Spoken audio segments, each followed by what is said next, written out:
iyi ni ya nkuru yo kubara twageze hanze. Iki ni igice cya mbere. Fungiside Nara umukobwa w'imyaka 17 byagenze bite ngo ave muri Malawi yisange muri Harvard University mu gihugu cy'Ubuhinde. Iyi ni inkuru mpamo isa neza niya Jacques niyo nkuru hamwe na Edine Poletekla Musabuwera Odile, bose b'Abanyarwanda bavuye ku kibuga mpuzamahanga cya Kigali bakerekeza i Nairobi muri Kenya, aho bavuye bafata indi ndege ikabavana Nairobi ikabageza Mumbai muri India. Bafashe indege lokali bavana Mumbai iberekeza Rajkot, aho niho bahuriye na Komera Business and Consulting Services mu modoka nziza. Irabafata maze berekeza ku kigo bari bahawe kwigamo, ni Harvard University. Byagenze bite kugira ngo bakore application zabo bahabwe scholarship mbere y'abandi bose? Byanyuze mu zihe nzira kugira ngo amadokima yabo arangire? Ese ni zihe mbogamizi bahuye nazo mu gutegura ingendo zabo ndetse na hagati mu rugendo? Komera Business yabikozeho iki? Ese twageze uruhe ruhare muri izi ngendo zabo abanyeshuri ndetse no mu kubona ishuri kw'aba banyeshuri? Gutegura urugendo ni kimwe, no kururangiza ni ikindi. Kubona scholarship ni kimwe, ndetse no kugera ku ishuri ni ikindi. Sinzi niba warigeze witabira umuhango inshuri imwe gusa basi, aho barimo gusezera umunyeshuri ugiye kwiga mu mahanga. Bamukatiye keke yanditseho safe flight, good luck ndetse n'ibindi. Abenshi bazakoresha imipira yanditseho safe flight, our son we love you, bandikeho n'ibindi bintu bigiye bitandukanye, mbese amagambo meza yo kumusezeraho mu kinyabupfura, kumwifuriza ishya n'ihirwe. Niko byagenze kuri aba banyeshuri bose. Ndakwibutsa ikintu kimwe, ni abanyeshuri uko ari 4 bahawe ishuri na Komera Business and Consulting Services Limited. Bakirwa n'undi muryango mugari w'abanyeshuri bahawe ishuri muri iki kigo bwa mbere. Abanyeshuri basaga 8 bari babategereje mu mipira y'ikitabashwa, imipira myiza cyane mu ibara ry'icyatsi yanditseho Komera Business and Consulting Services Limited Abroad Education. Nabo bakirwa bahabwa imipira maze twerekeza inzira, tubanza twabatambagiza umujyi, turasangira, turabakira mu kinyabupfura, mbese bigenda neza. Gusa icyo ndi buze gukora ni kimwe, ni ukukwinjiza mu rugendo umuntu ku wundi. Turahera ku rugendo rwa Fungiside Nara ava muri Malawi akerekeza mu Buhinde, maze turebere hamwe ibyaranze urwo rugendo, anariko turebera hamwe ibyaranze urugendo rwa Edine Poletekla waziye mu ndege imwe na Jacques niyo nkuru, bakava mu gihugu cy'u Rwanda ku kibuga cy'indege cya Kigali bakerekeza Rajkot, aho basanze tubategereje. Niyo nkuru turi buze gusorezaho tuvuga Dire Musabuwera nawe hagurutse ku kibuga cy'indege cya Kigali akaruhukira Rajkot. Byagenze bite? Bahuyemo n'izihe mbogamizi kugira ngo nawe wifuza kuziga uzabe ufite amahirwe yo kugira ibyo umenya bibera ku kibuga cy'indege? Nitwa Shalom niyo muvunyi ngo hayikaze muri iki kiganiro. Kamanze nkwibutsa akakana, abanyeshuri bose bifuza kwiga mu Buhinde birashoboka. Basabwa ikintu kimwe, ni ugukorana na kampani yizewe kandi ifite ubudasa ndetse n'ubushobozi bwo kubigufashamo. Izina ryacu bararimenye, twitwa Komera Business and Consulting Services Limited. Dufite icyicaro i Musanze mu mujyi. Duhamagare ku kamenyetso ko guteranya 250 78 5 4 5 Twandikire kuri email yacu kbcservices.rw@gmail.com.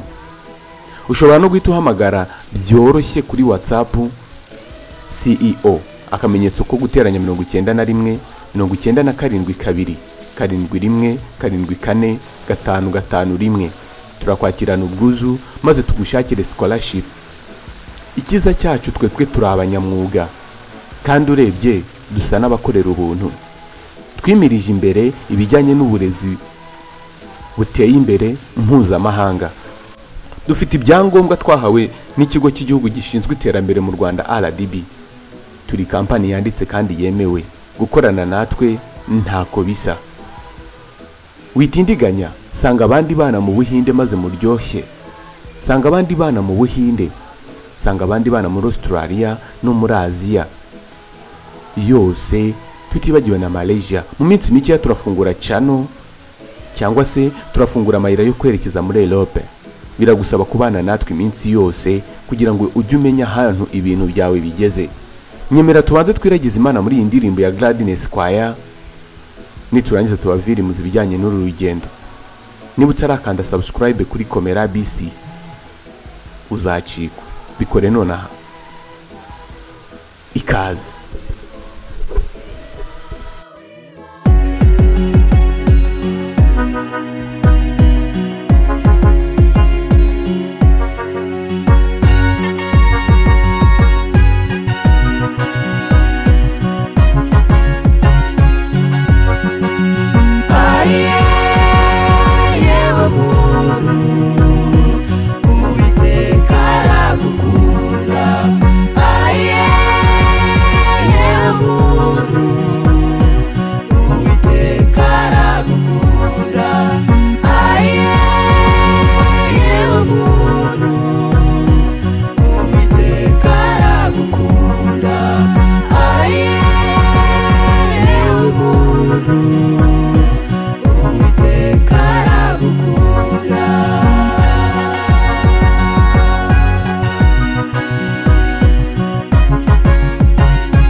itariki ya 4 z'ukwezi kwa 7 2022 nibwo Fungisayi Dinara yari afite indege yagombaga kumuvana mu gihugu cya Malawi akerekeza Mumbai akahava yerekeza Rajkot. mbere yuko yerekeza mu Mumbai yagombaga kugwa ku kibuga cy'indege mpuzamahanga cya Kenya i Nairobi ku tariki ya 3 z'ukwezi kwa 7 2022 mu ijoro. Nibwo yasezeye ku muryango we ababwira yuko agiye gukomeza amashuri ye hanze. Yagombaga kuza kwiga mu gihugu cy'Ubuhinde aho agomba gukurikirana ibijyanye n'amasomo ya business muri Marwadi University. Byagenze bite kugira ngo abone iyi scholarship? Nabyo reka manze mbibabwiraho akantu gatoya kugira ngo nawe muzafate testimony yiwe nituramuka tuyishize kuri iyi channel mu minsi iri imbere. Mu kwezi kwa 5 2022 nabonye nimero ngiye ubwanjye inyandikiye yasabaga scholarship. Twamufashije nk'abandi bana nkuko dusanzwe dufasha abandi, maze mu by'amahirwe Marwadi University ihita imwakira. Twabibwiye ababyeyi be mu byishimo byinshi, bahita batangira gushaka ibyangombwa byo kwiga anariko tubafasha. 28 ku minsi 7 ni amasaha twakoze ku rugendo rw'uyu Fungisayidi Nara, maze tumuhereza indege. Birumvikana yari umwana mutoya y'imyaka 17 wagombaga guhaguruka mu ijoro saa 6 z'ijoro, agahaguruka ava Malawi akerekeza Kenya. Ntago byaduteye ubwoba kubera ko Kenya hari umutekano wizewe kandi twari twaramaze kuzuza Suvinda form imwemerera kwinjira mu Buhinde. Byaramworoheye. Icyo yakoze gusa nuko yujuje form y'umwana uri gutaravelinga cyangwa se form yemerera umunyeshuri kujya kwiga ariko utarageza imyaka y'ubukure. Yari mutatarageza imyaka 18. Form yayujuje nk'ako guhumbya, maze yerekeza mu ndege arinjira. Ageze ku kibuga cy'indege cya Kenya yahamagaye Shalom, umukozi wa Komera Business and Consulting Services Limited CEO, co-founder, maze aramuyobora ku mageti yose yagombaga gucaho. Ahaca nta kibazo yerekeza mu Buhinde yisanga i Mumbai. Ahantu atatinze cyane kuko yahise afata indi ndege imwerekeza Ahmedabad. Akigera Ahmedabad yakiriwe na Shalom wari umutegereje, anariko yahise amufata amuyobora ya bisi bava Ahmedabad berekeza Rajkot. Mu rugendo rwamaze amasaha 5 muri bisi batuje. Ni umunezero wari mwinshi ku Banyarwanda basanzwe biga muri Marwadi University. Bari bategereje umuziranenge wazabafashe kwinjira mu muryango, kuko niwe munyamahanga wari ubaye wa kabiri winjiye mu muryango w'abakorewe application na Komera Business and Consulting Services Limited biga muri Marwadi. Kamanze mbisobanure kuri aka kantu. Ni ukuvuga ngo umuryango wose dufite muri Marwadi University 80% n'Abanyarwanda, 12% n'Abarundi, abandi basigaye ni abanyamahanga ariko nabo batarenze 1-2. Niko byagenze kuri Fungisayidi Nara, maze baramwakira. Ku itariki 7 nibwo hari hitezwe urugendo rwo guhaguruka kwa Edine Mpole Tekla, Niyonkuru Jacques ndetse na Odile Musabuwera. Gusa haje kuvukamo ikibazo cyatumye Musabuwera Odile atabasha gukomezanya nabo urugendo uwo munsi, ahubwo bimusaba yuko azakomeza urugendo ku tariki yagombaga gukurikiraho, tariki 8. Edine Mpole Tekla ndetse na Jacques Niyonkuru buriye rutema ikirere bava ku kibuga cy'indege mpuzamahanga cya Kigali berekeza i Nairobi. Bageze i Nairobi abana baricara bahabwa connection y'ubuntu kuko yari yiri muri ticket twabahaye, baratumenyesha. Banyuze mu bintu byinshi bitandukanye i Nairobi, bazagenda babasobanurira kuri iyi channel uburyo basatswe, uburyo bagiye muri immigration ndetse n'ibindi. Gusa basanze abanyeshuri impapuro zose bafite ari impapuro zibemerera kuza kwiga. U professionnel bwa Komera Business and Consulting Services Limited bwatumye aba bana batahatinda, maze berekeza mu Mumbai. Bakigera mu Mumbai bahise baduhamagara bisanzwe, turabayobora, maze mu kanya nk'ako guhumbya duhurira nabo ku kibuga cy'indege cya Rajkot.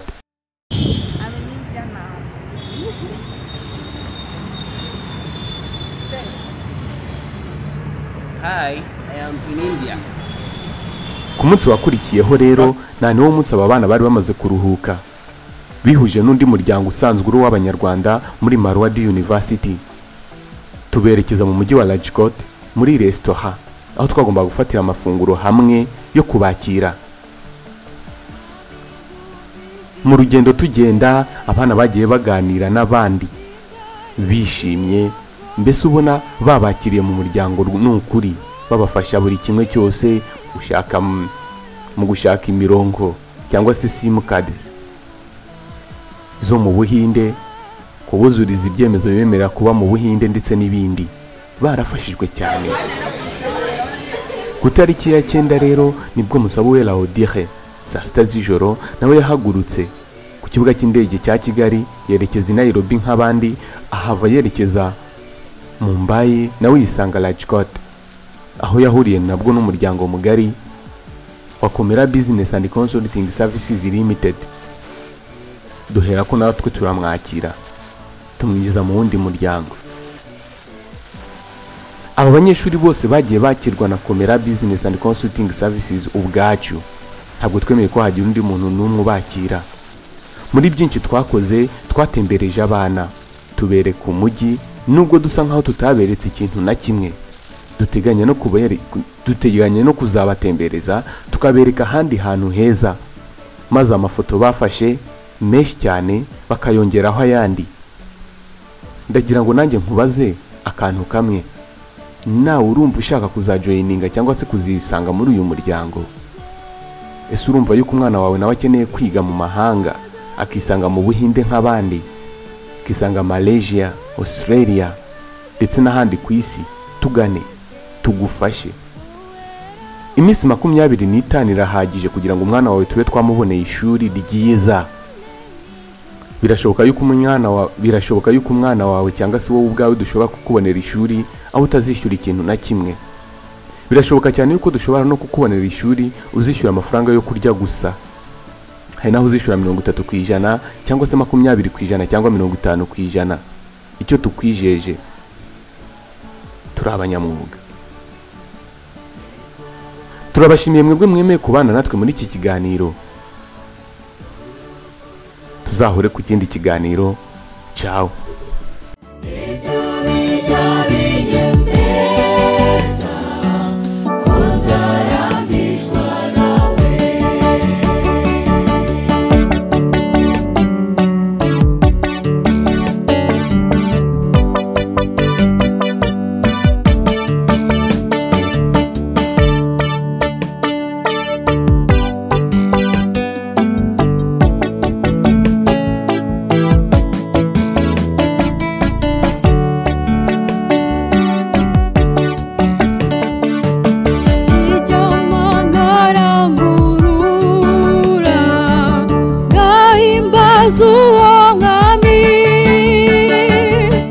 Iwe munezero wanjye, niwe gakiza kanjye.